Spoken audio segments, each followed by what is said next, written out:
नमस्कार, मी राजेंद्र गणपत धोंडे आणि ही माझी मुलगी प्रांजल राजेंद्र धोंडे. हिला लहानपणापासून ही नेहमी आजारी पडायची. तिला नेहमीचा त्रास म्हणजे ताप, थंडी आणि सर्दी पडसे याचा तिला खूप जास्त त्रास होता.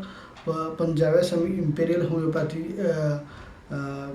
दवाखान्यात गेल्यानंतर उपचार केल्यानंतर तिला चांगला फरक पडला आणि तिची इम्युनिटी वाढली. तिचे ज्या प्रकारे ती वारंवार आजारी सुरुवातीला पडायची तसं त्याप्रमाणे ती आता पडत नाही व तिला तिच्या वागण्यात देखील बराच फरक पडला आहे.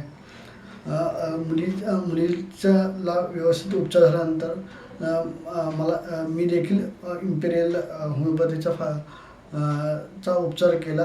मला पूर्वी वारंवार सर्दी व्हायची, पण ज्यावेळेस मी इम्पेरियल होमिओपॅथीचा कोर्स केला त्यावेळेस मला चांगला फरक पडला आणि मला आता सर्दी पडसे होत नाही.